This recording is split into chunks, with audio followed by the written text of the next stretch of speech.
Es lunes 3 de abril y en solo 2 días se abre el plazo para presentar la declaración de la renta. ¿Cuáles son los plazos? ¿Qué es lo que hay que hacer? ¿Cuándo nos devuelven si corresponde? Son algunas de las dudas más frecuentes y nosotros hoy queremos resolverlas con Ruiz Ballesteros, economistas y abogados.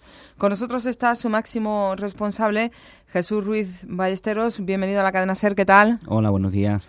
Son muchas las dudas que nos surgen, Jesús, con el tema de la declaración de la renta, que como decimos ya tenemos encima, a la vuelta de la esquina. Se abre el plazo el día 5, el miércoles, pero solo creo para presentar las declaraciones a través de Internet, ¿no? Bueno, en principio se podrán presentar, este año cambia un poco, porque todos los años nos cambian algo. Sí. Se van a poder presentar desde el 5 de abril hasta el 30 de junio todas las declaraciones directamente. Lo que han hecho además ha sido quitar el programa Padre y en ese caso van a habilitar directamente en la página web una forma de presentar la declaración o confirmar el borrador.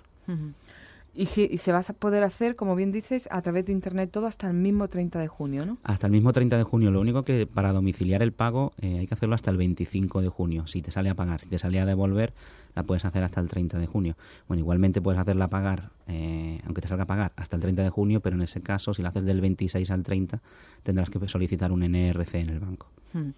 Jesús, no todo el mundo está obligado a hacer la declaración de la renta. ¿En qué casos está uno exento y cuáles son los ingresos mínimos para tener obligación de presentarla?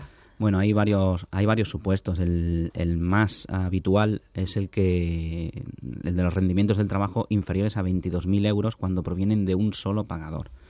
En este caso no es obligatorio hacer la declaración de la renta, si bien nosotros siempre hemos recomendado que se realice, aunque sea el borrador o una estimación, porque en muchos de esos casos suele salir a devolver. Es decir, los rendimientos mensualmente tienen una retención. Como tenemos un mínimo personal a descontar todos los años de 5.500 euros aproximadamente, es muy habitual que esas declaraciones salgan a devolver. Y bueno, ahí está, entre comillas, la trampa de no tener que hacerla, porque ese dinero no se devuelve de aquellos que no lo hacen, ¿no? Pero yo recomendaría que al menos se haga la estimación y si les sale a devolver la presenten y si no, pues no. ¿Y si se hiciera, Jesús, ya tiene uno la obligatoriedad de presentarla anualmente el resto de años? No, el impuesto sobre la renta es un impuesto que se mide anualmente. Si tú no obtienes ingresos en todo un año, no tienes por qué hacerla, o si no obtienes ingresos por más de 1.000 euros.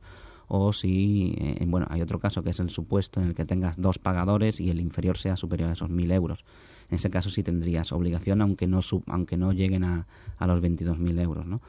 Y luego, por ejemplo, si obtienes ganancias patrimoniales, también tienes que hacerla, aunque sea de 40 euros. O si tienes la deducción por maternidad, o si tienes deducción por inversión en vivienda habitual, en esos casos es obligatorio hacerla, aunque no llegues a los 12.000 o 22.000 euros, que son otros límites. ¿Y qué papeles necesitamos tener para presentarla? ¿Certificado de retenciones del IRPF y cuántas cosas más? Bueno, claro, dependiendo de cada uno, dependiendo ¿no? de cada uno, pero en principio cualquier persona que lo que tenga es una nómina, el certificado de retenciones de la empresa, los certificados fiscales de los bancos. Si vas a aplicar alguna deducción, tendrás que poder justificar esa deducción. Si alguien tiene una minusvalía, tendrá que tener un certificado de cualquier institución, en este caso normalmente la Junta de Andalucía, que reconozca esa minusvalía. Cuando han tenido hijos durante el año, que se aplican las deducciones por hijos, tendrán que tener el certificado de nacimiento, en fin, o bien el libro de familia, porque no sería, es habitual pedirlos porque es la primera vez que se incluye a un hijo, entonces es habitual que al año siguiente le estén pidiendo justificarlo. O sea que recopilar también toda esa documentación que nos pueda permitir desgravar, como eso lo que hacía referencia, también alquileres, también contratos de alquiler, colaboraciones que hagamos con organizaciones no gubernamentales también desgrava, ¿verdad? Efectivamente, esas desgravaciones normalmente esas ONGs lo que hacen es enviar un certificado en el que se dice que este señor ha ingresado X euros en todo el año 2016, o los contratos de arrendamiento, tanto si eres inquilino como si eres propietario, porque algunos tienen deducciones, o no se declara todo el ingreso según los requisitos de propietarios y de inquilinos. A respecto de esto, decir que mucha gente que alquila los inmuebles piensa que que es mejor no declararlos y demás. Por supuesto, nosotros recomendamos declararlos siempre porque es lo correcto, ¿no? Pero indicar que por ejemplo, los gastos de comunidad son deducibles. El IBI, es deducible. El 3% del valor de la construcción del edificio es una amortización que es deducible. Si tienes hipoteca, los intereses son deducibles. Cuando digo deducibles quiere decir que todo eso compensaría los ingresos por alquiler. Y es muy probable que declararlos con esos gastos sea mejor que declarar una imputación de renta, que es lo que tienes que hacer cuando no declaras ingresos por alquiler. Y esa imputación de renta depende del valor catastral, pero habría que ver, porque mucha gente no lo declara y acaba pagando más de lo que pagaría si declara ese alquiler. Y Jesús, si se presenta ahora la declaración el día 6 o el día 7 de abril y sale a devolver, aproximadamente ¿cuánto tarda el Estado en devolvernos ese dinero? Esa es una buena pregunta. No hay una fecha fija, no hay una fecha fija en ningún caso. Y por favor que nadie se compare con nadie. Es muy probable y puede ocurrir que dependiendo de cada situación personal tú hagas la declaración con tu mujer o con tu marido y a ella le devuelvan al día siguiente y a ti te devuelvan 6 meses después. Eso es perfectamente posible y puede ocurrir, y de hecho ocurre, porque porque uno es funcionario y la otra es empresaria o al contrario. Sí. Y simplemente algunas declaraciones las revisan más que otras según los requisitos que ellos tienen, ¿no? O sea que hasta el 31 de diciembre hay que esperar. Sí es verdad que si te lo devuelven después del 31 de diciembre, lo más normal es que o bien te vaya a llegar una carta o te haya llegado ya pidiendo información complementaria, y si al final te devuelven la cantidad solicitada, después del 31 de diciembre tendrán que pagarte intereses. Si nos sale a pagar, seguro que se lo cobran muy prontito, ¿no? Eso sí suele pasar. Si nos sale a pagar, lo normal es que lo cobren el 30 de junio, sí. Que es porque al hacer la declaración lo que haces es poner como domiciliar el pago hasta el 30 de junio, salvo que lo hagas entre el 26 y el 30, como he dicho antes, en cuyo caso lo pagarías en cualquiera de esos días, 26, 27, 28. Y ahí también se puede, si la cantidad es considerable, solicitar el aplazamiento del 40% del pago. Es decir, el 30 de junio se pagaría el 60% y el 5 de noviembre se pagaría el 40% restante, cosa que puedes solicitar en el mismo momento de hacer la declaración, ¿vale? Y sin intereses. De acuerdo, eso es importante saberlo. Se puede solicitar ese aplazamiento y sin intereses. Aprovechando que te tenemos aquí en los estudios de la cadena SER, Jesús, yo quiero preguntarte sobre la cláusula suelo. Vosotros también estáis especializados en esta cuestión. ¿Es cierto, Jesús, que se pueden recuperar todos los gastos desde la constitución de la hipoteca? Vamos a ver. Con ese tema podemos hablar un buen rato, pero en principio se pueden recuperar siempre que nuestra opinión sobre este asunto, y la verdad que llevamos muchísimas demandas interpuestas tanto de cláusula suelo como de gastos hipotecarios, es que cuando se incluyan en una cláusula en la hipoteca todos los gastos del notario, del registro, de la tasación, de la gestoría e incluso el impuesto de la hipoteca que no de la compra, esa cláusula se puede considerar nula porque estaba obligando a pagar, sobre todo lo que es notario y registro de la propiedad, al comprador. Y eso es lo que los jueces suelen interpretar que es nulo porque correspondería al banco. Claro, si el impuesto, que es la mayor duda, si el impuesto de la hipoteca está incluido en esa cláusula, dentro de la redacción de esa cláusula en la hipoteca, en principio sí que se va a poder recuperar ese impuesto también. Digo en principio porque la ley tributaria lo que dice es que el impuesto sobre la hipoteca además el sujeto pasivo es el cliente, ¿vale? Con lo cual, para conseguir la devolución de esa parte hay que declarar nula la cláusula en la que se incluye que debes pagarlo. Si, por ejemplo, lo pusiesen en dos cláusulas distintas, probablemente no se podría reclamar la parte del impuesto y solo poder reclamar el notario, el registro, tasación y gestoría. Eso sí. Has comentado que habéis interpuesto muchas demandas. ¿Habéis recibido ya alguna sentencia? Sí. Por ahora lo cierto es que hemos ganado el 100% de las demandas que hemos interpuesto en cláusula suelo, porque está bastante claro el asunto, especialmente después de la sentencia del Tribunal Superior de Justicia de la Unión Europea, que indica que hay que pagar todas las cantidades desde el momento de constitución de la hipoteca. Ahí sí, la verdad que hemos puesto, no te sabría decirte el número exacto, pero más de 100 demandas seguramente y más de 150. ¿Y se están devolviendo lo que fija esa sentencia o están recurriendo los bancos? No, la verdad que al principio recurrían, ahora han dejado de recurrir. Sí que es verdad que en algunos casos nos hemos encontrado con la paradoja de que no ingresan la cantidad una vez perdida y tienes que solicitar la ejecución de la demanda, que es muy curioso solicitar la ejecución de la demanda porque lo que está solicitando al juez es que el banco se autoembargue la cuenta bancaria, evidentemente, porque no es la única forma de cobrar, decirle al banco, oiga, embárguese usted su propia cuenta para transferir el dinero al cliente, ¿no?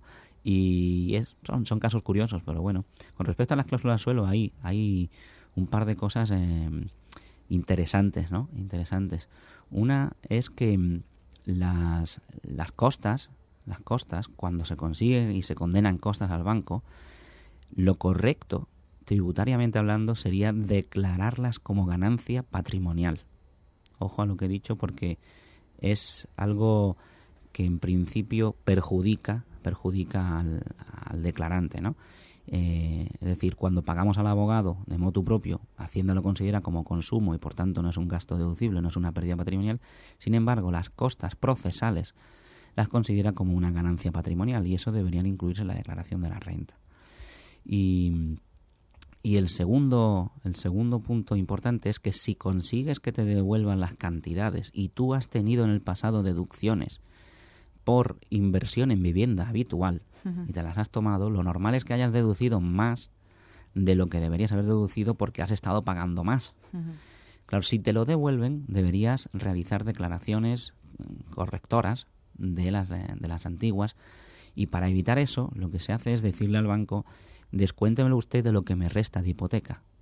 Descuéntemelo para que se aplique esa cantidad en este año en el que me devuelven las cantidades, porque si no hay que hacer, como digo, hay que corregir las declaraciones anteriores. Son dos cosas bastante curiosas. O sea, habría que corregir las declaraciones anteriores si en vez de solicitar que nos lo descontaran de la hipoteca, pidiéramos que ese dinero que nos tienen que devolver nos lo ingresaran en cuenta. Pero solo aquellos que se han beneficiado de una deducción por inversión en vivienda habitual. Los que no tienen que hacer nada. ¿Y un ejemplo de inversión en vivienda habitual qué podría ser? Bueno, los que compraban antes de 2013, antes había una deducción que era de los 9.000 euros anuales y demás, podías deducirte el 15% y eso era menor cantidad que pagabas en Hacienda. ¿Qué ocurría? Que si esos 9.000 euros los alcanzabas porque estabas pagando más y realmente habrías pagado, suponemos, 6.000 euros, por ejemplo, en todo el año, pues esa deducción de 3.000 euros de diferencia, del 15% de esos 3.000 euros en exceso, te los habrías recibido en exceso en esas declaraciones anteriores, con lo cual ahora tendríamos que complementarlas. Al margen de la cláusula suelo, Jesús, no queremos despedir esta entrevista sin que nos comentes ese nuevo sistema inmediato de información del IVA que arranca el próximo mes de julio y que también va a suponer muchos quebraderos de cabeza a las empresas. Explícanos en qué consiste ese sistema y qué va a suponer. Bueno, lo que va a suponer probablemente es un incremento del trabajo administrativo bastante considerable en las empresas. Lo que supone es que se deben declarar las facturas emitidas por cualquier empresa en los siguientes 4 días de haberlas emitido y las facturas recibidas en los siguientes 4 días desde que las han contabilizado. Es decir, que el control administrativo de las facturas, la facturación y demás va a ser ya, no sé, iba a decir exagerado, pero bueno, considerable cuando menos por parte de Hacienda, ¿no? Lo que están evitando directamente o están consiguiendo es controlar el fraude a un nivel bastante considerable.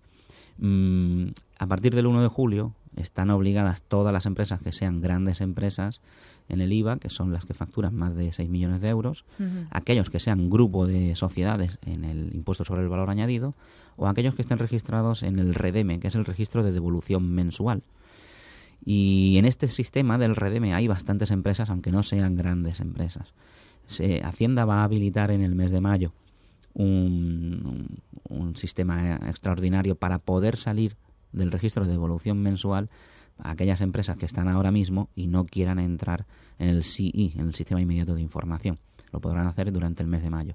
El resto, pues seguramente empiecen, como van a empezar por las grandes empresas, y es muy probable que a partir del 2019 o quizás 2020 obliguen al resto de empresas a este sistema. Este sistema, bueno, como digo, aumenta el trabajo administrativo, pero también es verdad que va a reducir las declaraciones, porque vamos a evitar hacer modelo 347, modelos 390 de resúmenes anuales del IVA, porque claro, como lo vas a ir declarando prácticamente por factura, pues se evitarán algunos otros. Y bueno, es una forma de controlar. También van a otro pequeño beneficio es que las declaraciones para pagar ese IVA, el modelo 303, se van a poder hacer en todo el mes siguiente. Es decir, hasta ahora se podían hacer hasta el 20 de abril, 20 de julio, 20 de octubre, pues se van a poder hacer hasta el día 30. Bueno, pues hoy, aprovechando que queríamos hablar sobre esa declaración de la renta que se inicia el plazo del próximo miércoles, pues ya le hemos preguntado por otras cuestiones de interés a Jesús Ruiz Ballesteros, que por cierto creo que abrís despacho en Granada, ¿no? Abrimos oficina en Granada hoy precisamente. Bueno. Hoy ya está abierta y el sábado que viene hacemos una inauguración en un hotel céntrico en Granada, y yo creo que va a estar muy bien porque bueno, daremos una pequeña charla, y viene también a dar una segunda charla un psiquiatra muy muy conocido, porque queremos simplemente dar a conocer que abrimos oficina allí. Algunos de los miembros somos de Granada. De Granada. Y ¿dónde la abrís? En el centro, en Plaza de los Campos, número 4, que está al lado de la policía, allí en Granada. Y la inauguración es en el Hotel Carmen a las 10:30, 11 del sábado que viene, el sábado día 8. Y todo el que quiera pues puede entrar en Facebook, en nuestra web o donde quiera buscarnos, y en ruizballesteros.es y apuntarse, porque hay plazas y va a estar muy bien. Pues felicidades por esa expansión de Ruiz Ballesteros. Muchas gracias. Muchísimas gracias, Jesús, por habernos atendido. Gracias a vosotros.